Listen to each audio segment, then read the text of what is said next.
오늘 함께 나누실 말씀은 마태복음 22장 23절에서 33절까지의 말씀입니다. 마태복음 22장 23절에서 33절까지의 말씀, 저 한 절 성도님 한 절 번갈아 교독하겠습니다. 제가 먼저 23절 읽겠습니다. 부활이 없다 하는 사두개인들이 그날 예수께 와서 물어 이르되 선생님이여, 우리가 알렀되 사람이 만일 자식이 없이 죽으면 그 동생이 그 아내에게 장가들어 형을 위하여 상속자를 세울지니라 하였나이다. 우리 중에 7형제가 있었는데 마지가 장가 들었다가 죽어 상속자가 없으므로 그 아내를 그 동생에게 물려주고 그 둘째와 셋째로 7째까지 그렇게 하다가 최후에 그 여자도 죽었나이다. 그런즉 그들이 다 그를 취하였으니 부활하스 중에 누구의 아내가 되리이까?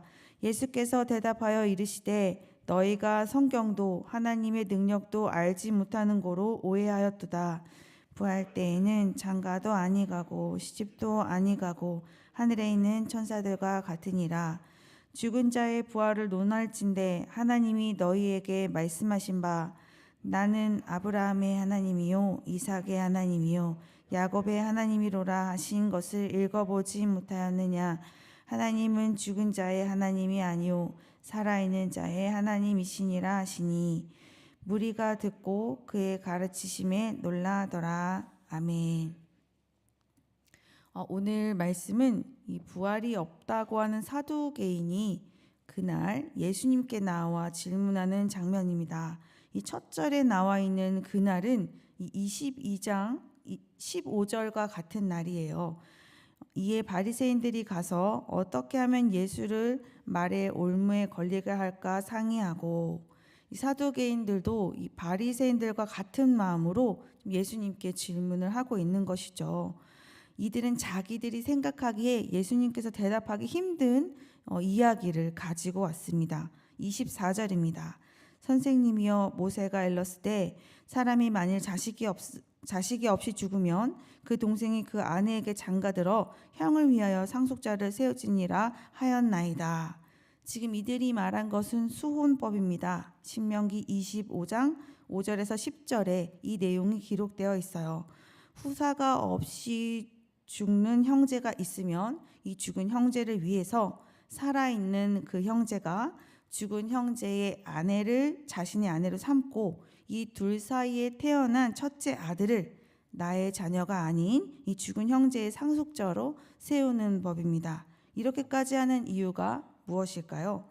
신명기 25장 6절에서는 왜 형제가 자신의 죽은 형제의 아내를 자기의 아내로 맞이해야 하는지에 대한 설명이 나와 있어요. 신명기 25장 6절입니다. 그 여인이 낳은 첫 아들이 그 죽은 형제의 이름을 잊게 하여 그 이름이 이스라엘 중에서 끊어지지 않게 할 것이니, 이것은 죽은 형제의 이름이 끊어지지 않게 하기 위해서 지키는 법입니다. 이렇게 이름이 끊어지지 않는 것은 자손이 대를 이어서 살아가는 것이죠. 왜 죽은 형제의 이름이 이렇게까지 중요한 것일까요? 이스라엘 백성들은 이 가나안 땅에 들어가면서 하나님으로부터 땅을 받았습니다. 하나님께서 주시는 이 기업은 중간에 지나가다가 살다가 대대손손 없어지기도 하는 것이 아니라 대대로 내려져야 하는 것이에요. 이 소유를 지키고 유지하는 것이 가문의 이름을 지키는 것이었습니다. 그것을 잘 살펴볼 수 있는 것이 민수기 27장에 나와 있는데요. 이 슬로보앗의 딸들이 호소하는 장면이 나와요. 27장 3절에서 4절을 제가 읽어드리겠습니다. 우리 아버지가 광야에서 죽었으나 여호와를 거슬러 모인 고라의 무리에 들지 아니하고 자기 죄로 죽었고 아들이 없나이다. 어찌하여 아들이 없다고 우리 아버지의 이름이 그의 종족 중에서 삭제되리이까? 우리 아버지의 형제 중에서 우리에게 기업을 주소서 하며. 이들의 이러한 표현을 통해서 이 자녀가 대대로 아버지의 기업을 물려받아서 이어가는 것이 그 선조의 이름이 기억되고 유지되는 일임을 우리가 살펴볼 수 있습니다. 이렇게 수훈법은 대대로 내려오는 조상의 땅과 유산 상속이 단절되지 않도록 보존하기 위해서 지켜지기도 합니다. 또 이러한 차원도 있어요. 이 부분 또 홀로 남겨진 여인에게 살 길을 열어주기도 해요. 형제들이 아내로 맞아주기도 하고 또 이 여인이 아들을 낳아서 상속자와 함께 살아가게 해주는 것은 홀로 남지 않도록, 고립되지 않도록 여러 가지 면에서 도와주는 법이 되기도 합니다. 지금 사두개인들은 이 모세의 오경만을 자신의 그 정경으로 받아들이고 있기 때문에 이 수훈법을 잘 지키고 있었을 것입니다.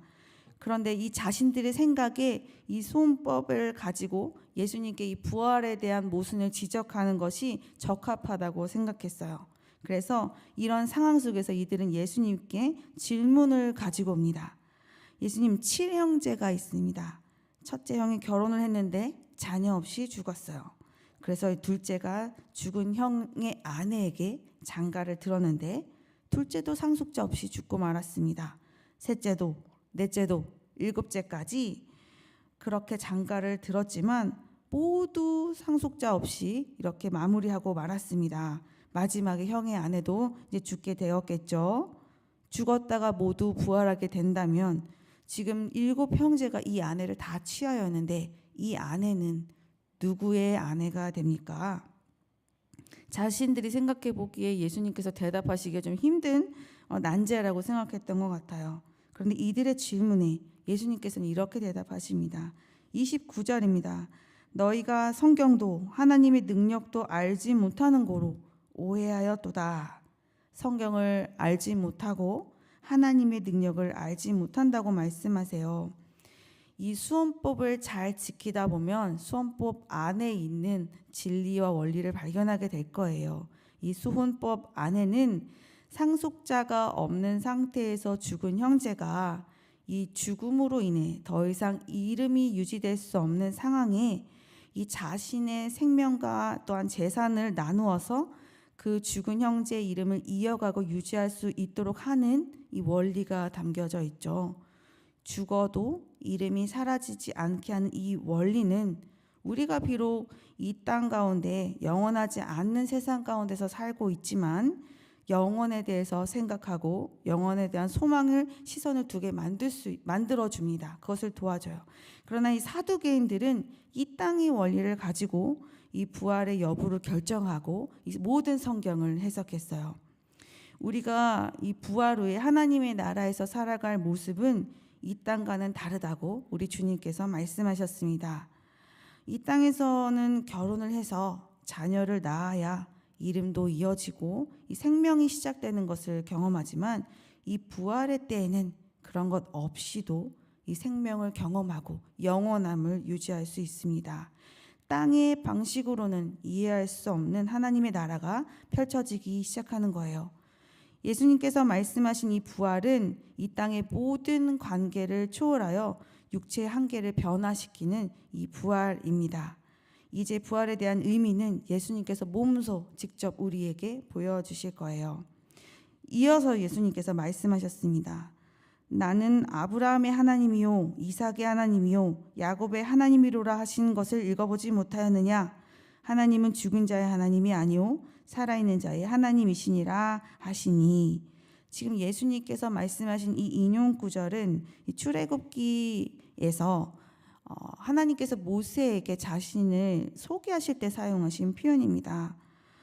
모세의 조상 아브라함, 이삭, 야곱이죠. 나는 아브라함의 하나님이었고 이삭의 하나님이었고 야곱의 하나님이었다라고 이야기를 하지 않으시고 아브라함, 이삭, 야곱의 하나님이다라고 말씀하신 것은 그것이 지금까지도 유지되고 있다는 것을 이야기해요.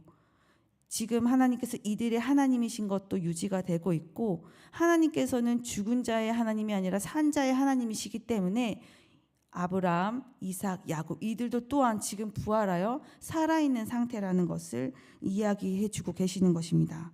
이렇게 하나님은 죽은 자의 하나님이 아니라 살아있는 자의 하나님이라는 말씀을 듣고 이 예수님의 가르침에 이 모든 무리가 놀라게 됩니다. 오늘 말씀에 사두개인이 등장해요. 이들은 이스라엘 귀족인 제사장의 가문이고 로마 제국의 권력에 대해서는 이 실용주의자적인 입장을 가지고 있습니다. 또 신학에 대해서는 이 현세 중심적인 견해를 가진 자예요. 이 땅의 가치를 자신의 신념을 삼는 사람들이죠.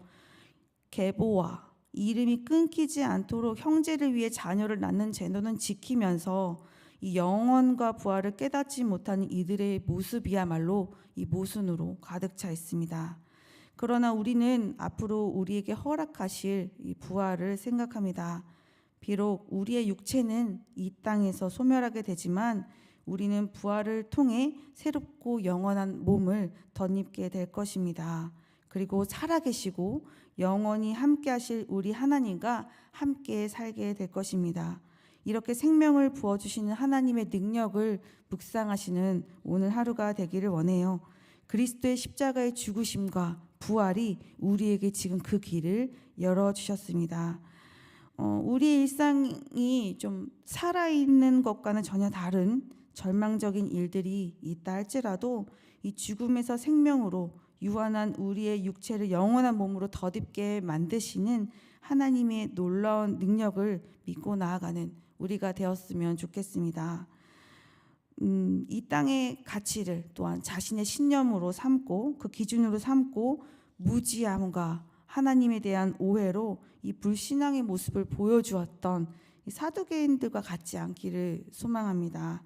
혹시 오랫동안 이 땅의 일들을 너무 힘들게 좀 살아가시느라 하늘을 바라보지 못하고 모든 시선과 고개를 혹시 땅에 두고 살아가시던 지난날이 있다면 우리 다시 시선을 하늘에 두어서 이 땅에서 살아가고 있지만 영원을 사모하고 또 소망하는 오늘 하루가 되시기를 진심으로 소망합니다. 함께 기도하시겠습니다. 우리에게 부활의 소망을 주시는 하나님 감사합니다. 이 땅 가운데서 주가 주실 영원한 생명을 진심으로 소망하고 기뻐하는 우리가 되게 하여 주시옵소서. 삶 가운데 생명을 느끼지 못할 만큼 어려운 우리의 삶이 있다면 죽은 자의 하나님이 아니라 산 자의 하나님께서 강한 능력의 손으로 우리를 붙들어 주시고 위로하여 주시기를 진심으로 소망합니다. 눈을 들어 하늘을 바라보며 부활의 소망 가운데 주를 찬양하며 기쁨으로 살아갈 수 있도록 우리에게 은혜를 부어 주시옵소서. 감사드리며 예수님의 이름으로 기도드렸습니다. 아멘. 두 가지 기도 제목으로 기도하신 후에 개인 기도로 나아가겠습니다. 능력의 하나님을 의지하며 소망을 가지고 부활의 기쁨을 가지고 살아가게 하소서. 또 부활의 기쁨을 이 땅 가운데 누리며 살아가게 하소서. 함께 기도하시겠습니다.